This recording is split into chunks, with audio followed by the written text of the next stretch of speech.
Hello, welcome to my channel. Thank you for taking the time, as always, to tune in and give me your attention. It means a lot to me.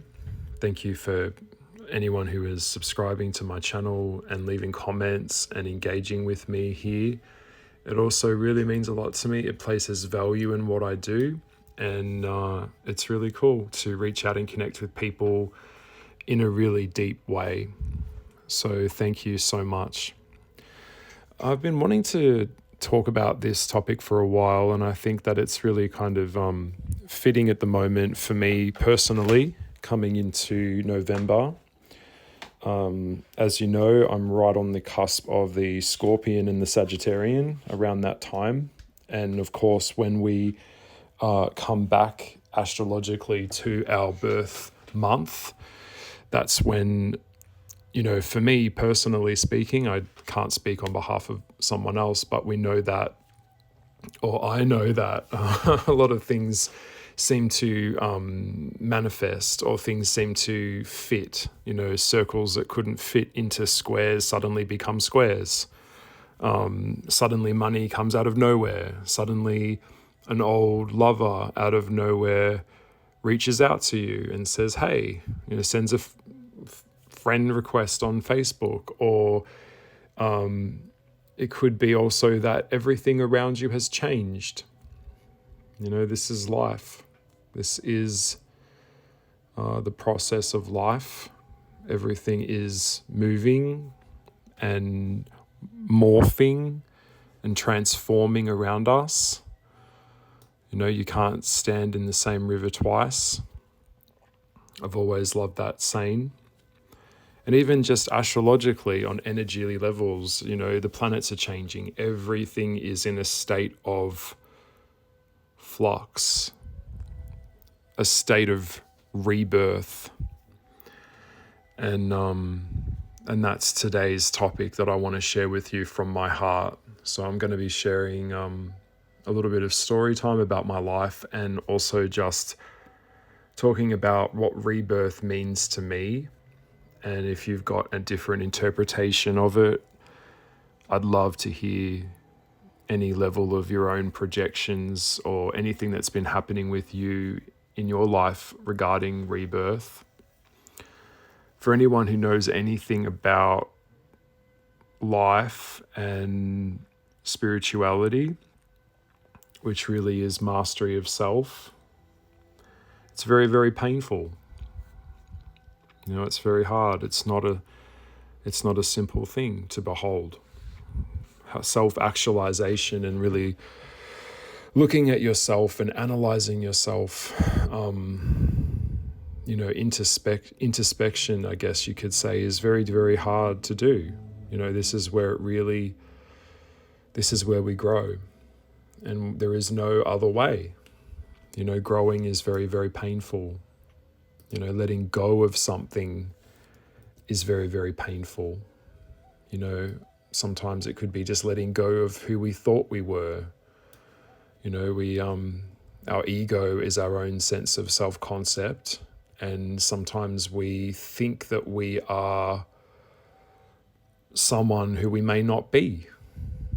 And then coming to this level of realization that projection of who we thought we were is no longer who we are, or that we've outgrown that stage of our life, and we're kind of flogging a dead horse, whether that's in a relationship that's ended, a friendship that's ended.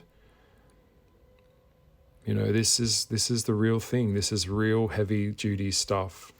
And when I meet someone for the first time, I like to talk about this type of stuff, because if I'm going to build a relationship with someone, and I want to build relationships that really last, then I need to know who they are, and I need them to share with me their vulnerability, and I need them to be very, very truthful about that. So that way, when I do go to try and build a relationship with them, I really get a real insight into who they are, so that I can grow with them. And this is very, very crucial to sustaining a real relationship that has a lot of integrity, is that you've got to be willing to tell the truth, and that's part of life. Because in a relationship, and plot twist, if you don't know this, but life is relationships. So the quality of your life is the quality of your relationships. I know that's hard to hear. Problem solving and relationships are life. And growing. And so when we think of rebirth and we think of growing, or when I think of it, it is change. And it's something within us. This could be on so many levels. It could be, physically we've changed, we're growing, we're aging. It could be, in the material world, obviously, we're growing to meet our full potential. Rebirth comes in many different forms, and it's all about cycles. When something ends, something begins. Nothing really ends. Nothing really ends. The spirit doesn't end. Things in the physical world, in the Maya world, they will physically rot and wither and die. Whether it's a tree, in the natural world, everything breaks down into a different form. And that's why resistance to change really is futile, and it can be very painful. I've met friends and people in my life that just aren't committed to change. They are too scared. They don't want to face the fear of rejection or the fear of the unknown. And you talk to them and they're just not present, or they are still talking about the same problems that they were talking about, 5, 6, 7 years ago. Nothing really changed. And although we have main theme problems in our life, resistance to rebirth and to change is it's really kind of saying no to life, and I think that's the thing. Just very personally speaking, I think there's a saying that says, people come into your life for a reason, a season, or a lifetime. And I've personally come through a lot of people. A lot of people have come through my life, and I've gone through a lot of other people's lives, and set something in motion that's changed the course of their life, and they've done something with me or to me that's changed the course of my life. And all of these cycles and loops are all connected in life, in the universe, in kind of like a spider web. The concept that was explored in The Matrix, I think it might have been the second film, where the Marin Vinci, I think his name was talking about causality, where if one little tweak on the spider web somewhere shifts something else somewhere else. And I think there's some truth in that, actually. I think it's really interesting. And, I've certainly been a catalyst in a lot of people's lives. I even get messages from time to time from people that listen to my channel that reach out to me and say thank you, and your video opened my eyes to a different door that I'd never thought was there before. And I think that's important. That's why I do these podcasts. That's why I do these uploads. I don't get paid for this. It's all me just sharing knowledge for free. I think knowledge should be free in a lot of ways. Some knowledge I know should never be shared, and I do have that level of knowledge on some aspects which I will never ever share publicly with people about spirituality or anything like that.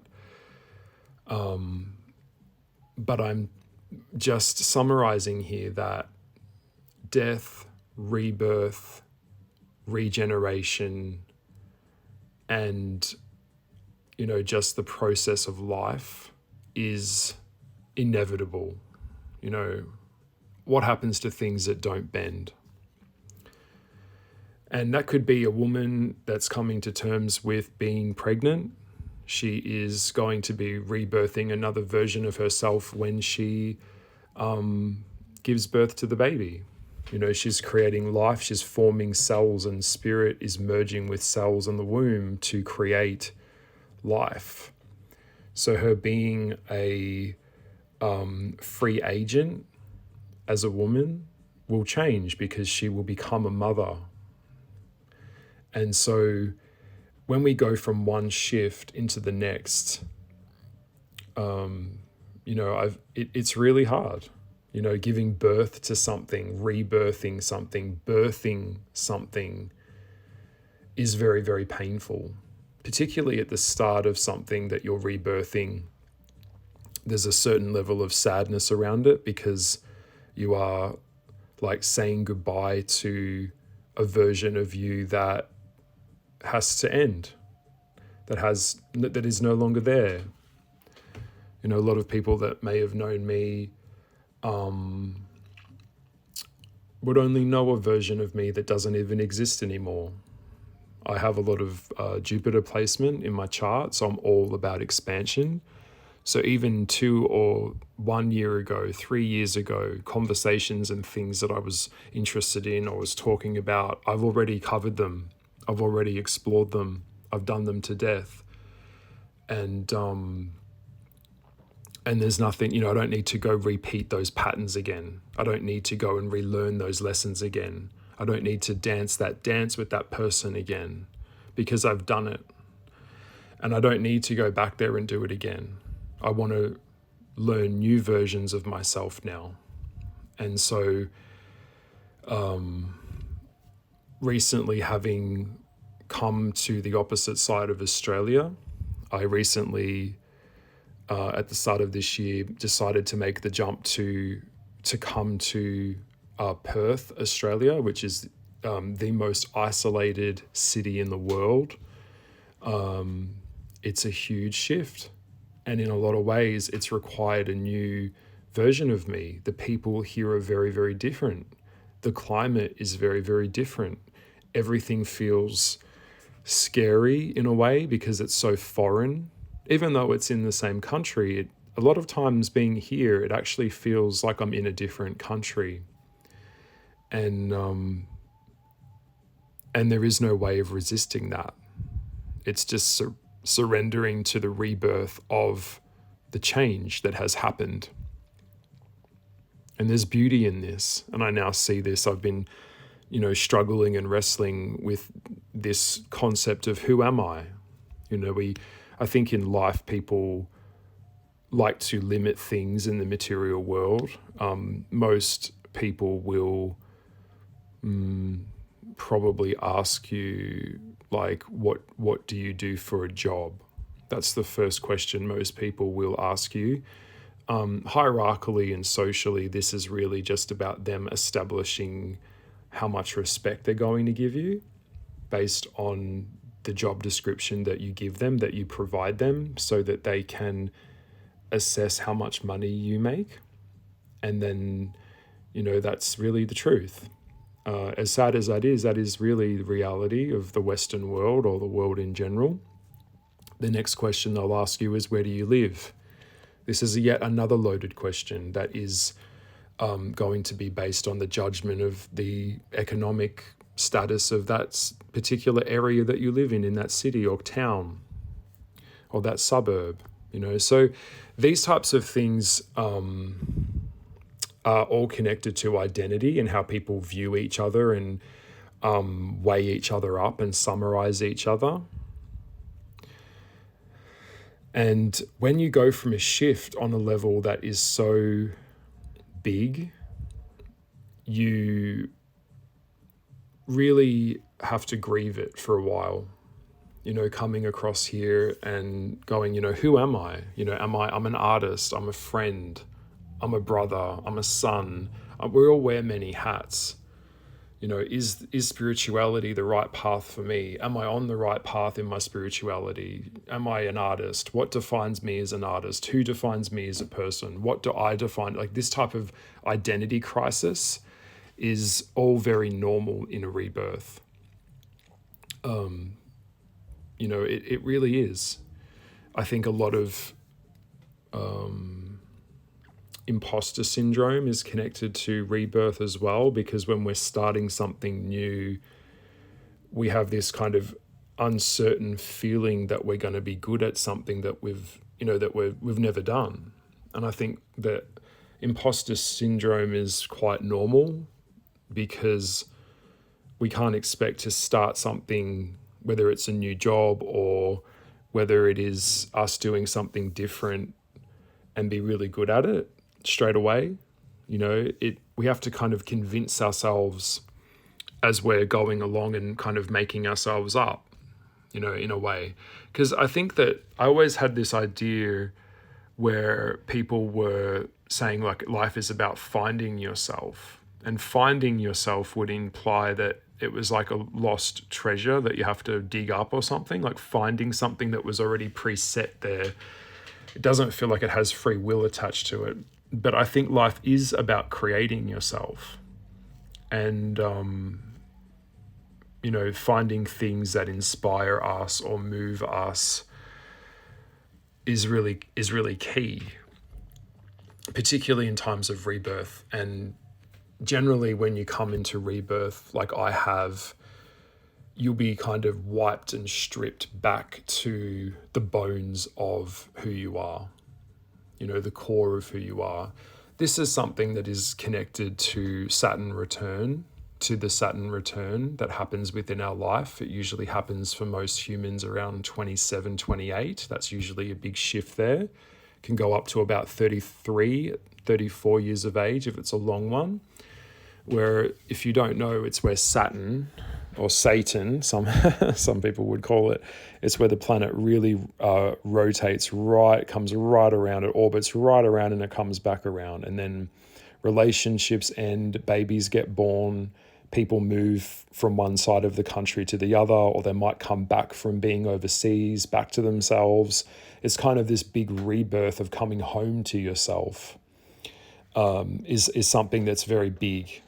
Archetypes of rebirth and cycles resetting themselves. That's very connected to the Saturn Return. And kind of like, think of it, a way to look at rebirth in a really positive way would be like when you update your phone handset and you do an update on your phone, it kind of wipes the old version of the phone, and then the new version is reset again. So it's kind of everything is built on the top of what came before it. Same with humans, same with DNA, same with history.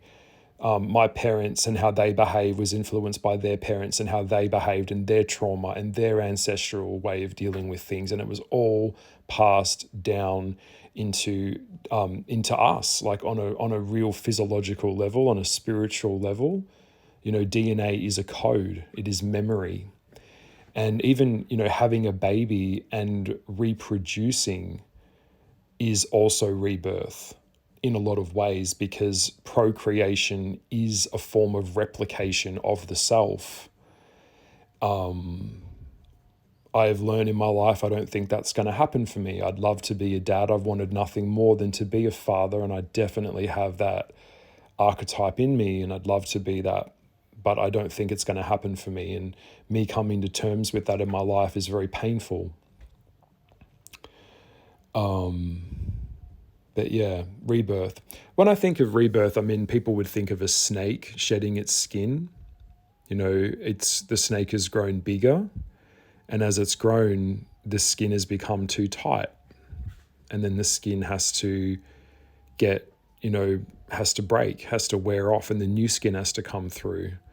When a tree in a forest, when a tree falls over, it goes back into the ground. It nourishes the dirt, the soil.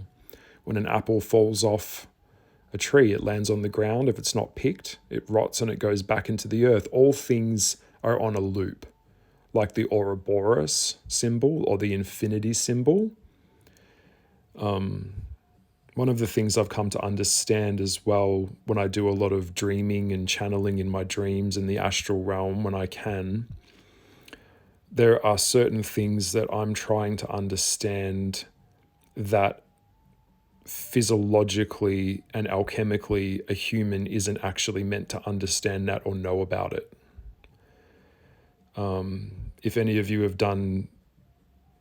know what I'm talking about, you may have experienced a dream, particularly where you were stuck on a loop somewhere in a room that had no doors or windows. Could be a parking lot, it could be a shopping center, or an escalator that goes on and on and on. I'm throwing this out there for people that are more kind of leaning towards the left-hand path. You would understand that there are places in the astral realm which go on forever that have no ending. Infinity is not something that a human was meant to comprehend. So trying to comprehend it, your brain tries to create like a program to understand that in a metaphysical kind of way. I don't want to freak people out too much, but if you know anything about that, you can DM me, because I do talk about this from time to time. But in terms of back to the topic of rebirth, everything is in a state of expansion. If you're not growing, then you're dying. If you don't move your legs will atrophy. And so it's almost like each day is a rebirth. When you wake up in the morning, that's a form of rebirth. You know, everything's kind of gets reset, gets restored. The brain should alchemically reset itself again. Everything is in a state of flux and healing, and that's our lives. The next day rolls over, and sadly, I've come to understand that it doesn't really matter how devastated you may feel inside or how sad you feel. Life goes on. And you have to get up, and sometimes if you're living in survival mode, it's very difficult because you feel very broken inside. But that broken aspect of you has also changed the way that you are growing, and so I often tell myself that it wouldn't serve the soul any real purpose if we came here and everything was perfect. What the hell would the soul do with that? There wouldn't be expansion. So what I'm really saying is the level of depth and the level that we can grow spiritually is really in proportion to the level of pain and suffering that we are willing to go through in our journey of growth. And so, when you start to level up and you start to grow, then obviously things around you in your physical world will start to shift because your vibration is shifting. So talking to people that are just kind of stuck on a loop that won't go deep, that won't grow, you realize at some point that, and I say this with absolute love and truth, that they will hinder your expansion. They're not committed to their own expansion, so they're not going to be able to help you on your journey of your expansion.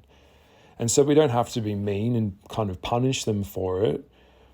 We have to continue our journey, and we have to keep on going. And all humans, and in the spiritual world, everything is on different levels of consciousness. Everything's on different levels of ability. And there'll never be equality in the world because everything has its own context for its own value. For example, I've talked about eagles and pigeons. Both are birds, but they're not equal. One is a bird of prey. The other is more of a scavenger type bird that relies on kind of a groupthink mentality. This also applies to humans. Not all angels are equal. Not all demons are equal. Everything is on its own level of reference point. And one of the fundamentals of life and being in this dimension is that most things are based, or if not all things are based on a level of attraction. It's said when the Big Bang happened, everything exploded, and now it's all trying to get back to its oneness again. The universe or God needed to see itself outside of itself, and the only way it could do that is by splitting itself. So it had the I am, God, the great I am, and now it's all trying to get back to it. So what you want wants you. That's why as a spiritual counselor, whenever someone comes to me with a problem, I never really focus on the problem itself first, because it's them that put them in a vibrational match to the problem to begin with. And that's very difficult for a lot of people to hear. And a lot of people don't know any different. And that's very sad, and it really hurts me a lot when I look at different, socioeconomic constructs of the world, because it does tie into expansion of the mind. And if you don't have access to an education, then you're going to be stuck on this kind of loop. But what I'm saying is, you have to be a vibrational match to be in a toxic relationship to begin with. Okay? I know that sounds strange, but it's really kind of the truth. So I never focus on like the abusive husband in the reading. I only focus on how the fuck you're there and why you're still there. Yeah? So yeah, and so back to the concept of the rebirth in relation to this topic, it's that when we really look at ourselves, when we understand that we are growing and expanding, relationships that we have with people have to be doing the same. Otherwise, we're going to outgrow people. We outgrow friends, we outgrow family members sometimes. And it's just a natural phase of life. It also is tied into soul tribes, in whale pods type of thing, pods of whales move in different herds, souls travel in herds, and souls live in different places in the spiritual world. Yeah. And so, yeah, rebirth in itself, I think as well, would be the phoenix. I have always been really, I just love the concept of that bird, of, this mystical bird, a bird of fire. The element of fire is rebirth, rebirthing something into the world, and that, this bird or this mystical creature has to die to itself to have that rebirth. And that death process is very painful. But then coming from the ashes and all of it formulates and starts to rebuild itself, and then a new version of itself can rise and explode from the dust of itself. It's a very, very powerful thing, that I often find when I look at a lot of astrology and looking at a lot of charts, when I see a lot of aspect of fire in the houses, it's really like this person has a lot of fire. There's going to be a lot of rebirths going on, particularly around Aries, particularly around the Sagittarians. Lots of sudden endings that had to end. And then from the ashes and the suffering of that, something new can come. And a shift of consciousness happens. And a new version of us is reborn. Starting out again is really hard. Being broke is really, really hard. Being humbled is really, really fucking hard. But that's the only way we grow. Bowing our heads, surrendering ourselves to the higher powers. Humans are just like a flea on a dog, right? We're not controlling anything. Surrendering to what we can't control and walking through the fire of life. I often think of Game of Thrones. I think it might have been season 1 at the end, where Daenerys Targaryen walks into the fire when she's burning Khal Drogo's body. She knew that she had to go into ground. She knew that in order for her to level up, she had to walk into the fire. And I think that that's the only way of life, is just walking into the fire.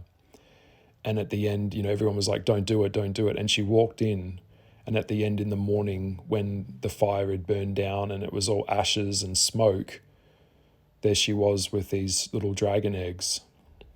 The symbol of the egg is very, very powerful.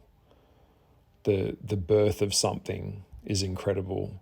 And I think it's fitting that I'm talking about this, because we are heading into a real rebirth now in the world. Suddenly, people are spiritually starting to wake up. They're starting to see the corruption. They're starting to see that the world isn't really the world that they thought it was. People are starting to wake up. And spiritual warfare is very, very prevalent, and it's very important. Everything is starting to build to a point of rebirth in the world now. People are really tracing the cords back to the walls and finding a lot of these celebrities are just not who they thought they were. A lot of these companies and these corporations are just not what they thought they were. And there's a sadness to that, because people have been so stupid that they'd get so like more amped up over like a Taylor Swift concert than they would about, their own liberties being taken away from them. And then when they wake up to this bullshit, that's a rebirth, because you can't go back to where you were before. If you were naive, now you can see what's really going on here. Something is very out of place. Now it's kind of like a liberation in a way. A cycle of nonsense, a cycle of silliness has ended. And the price that you pay for knowledge is pain. I'm sorry, but it's often said that the smarter the person is, the more suffering they will experience, particularly in this world. Yeah. Also, as well, in rebirth times, when you have to get pushed to a certain point within your life where you're like, this is the breaking point.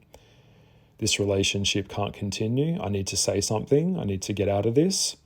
Sometimes you can't. Sometimes you have to go legal. You have to get away from these people, particularly if they're on the Machiavellian scale, because they're not going to be able to have stable, healthy relationships, like a conversation with you about it. They're going to try and control how you get away from them, So I understand in that regard, but say, for example, if you're in a really bad job and the pay is really bad and the way you're treated is really bad, it'll get to a point where it's like the fear of the unknown has to be less than the pain of what you're in, to jump off the cliff into the unknown, to see if the bounty on the other side of that rebirth, of that jump, is worth doing the jump for.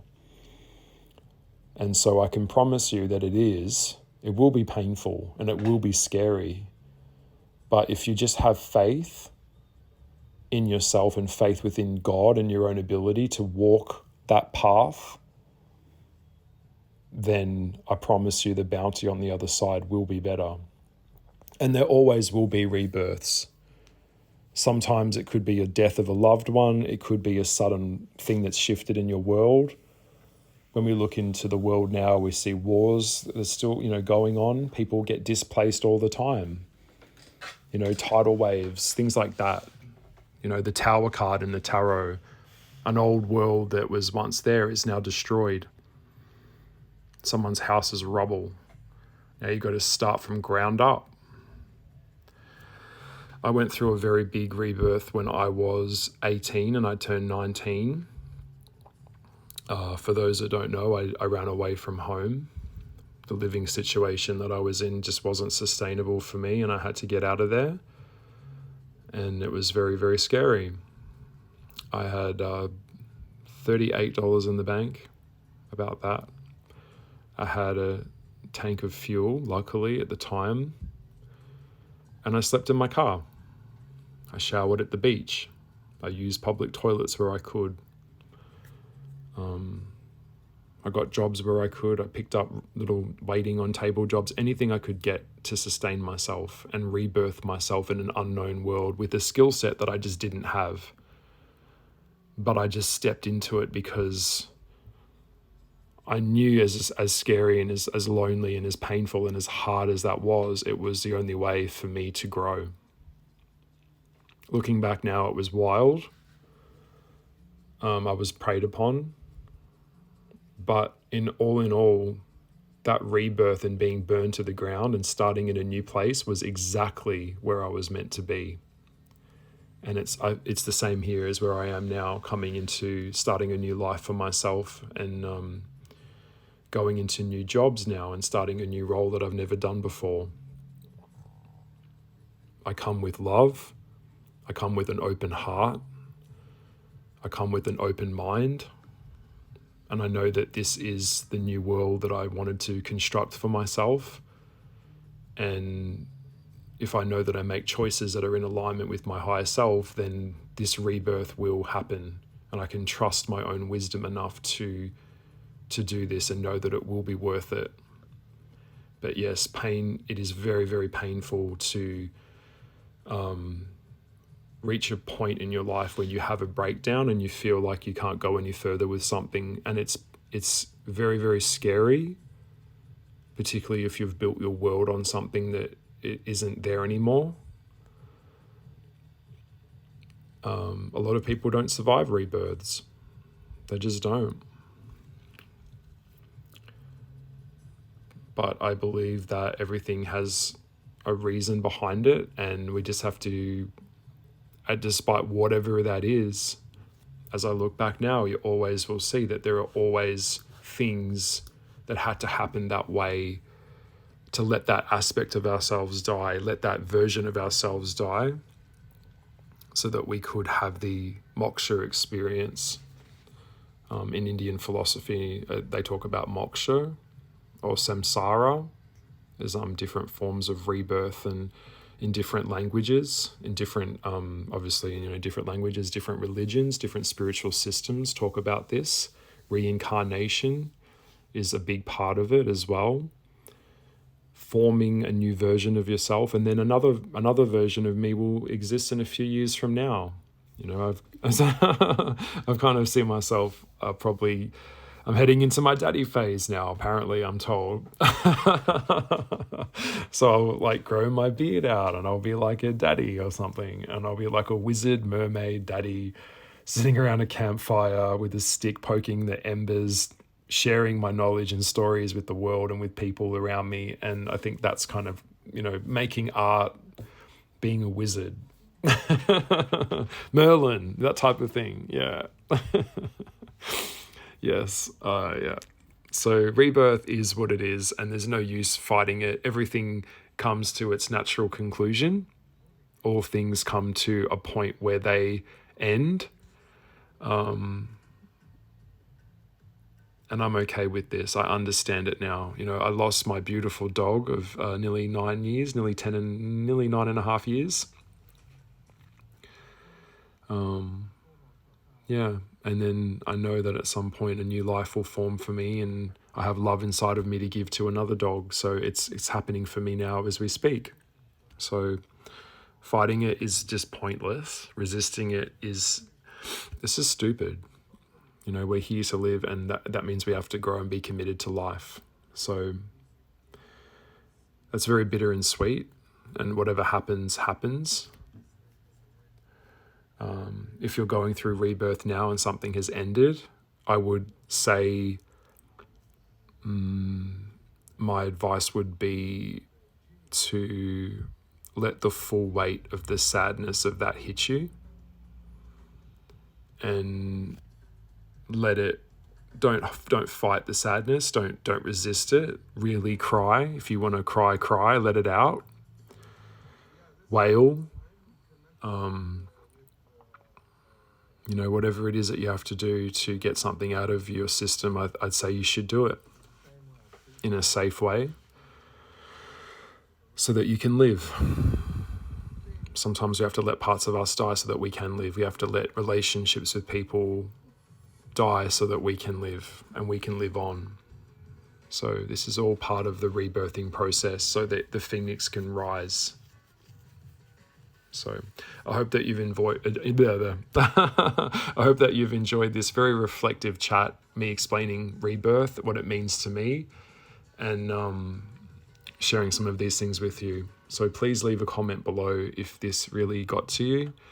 Let me know about your rebirthing experiences if you so choose to share that with me. I really value all the comments and people that reach out to me.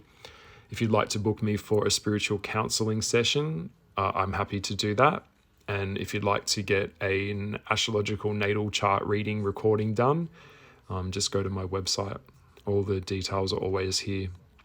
Lots and lots of love, and I will see you next week in the next upload. And today this was Rebirth, the element of fire, sex, death, rebirth, and regeneration. Before I go, I will mention that I almost forgot. Rebirth is often associated with Christianity as well, where people say like they're born again. I can assure you that this is something that's very real too. There is an alchemical shift when you move up into the ethereal body and you move up into Christ consciousness. There's definitely something in there that changes alchemically in the brain as well. Also, the regeneration or the destruction of the mind also works in the same way in a rebirth in reverse as well, with the opposite of Christ energy. And sadly, this is where a lot of humans are going in this world, as we're kind of heading towards a tree. And then we've got this mass awakening of people that are now sharing a lot of information that you'll see on TikTok or social media, where they are exposing a lot of things. So that this is exciting, and it's getting really interesting to see how this is all going to play out. Lots and lots of love, okay? I'll talk to you guys soon, and thank you for tuning in. Thank you so much. Okay, bye.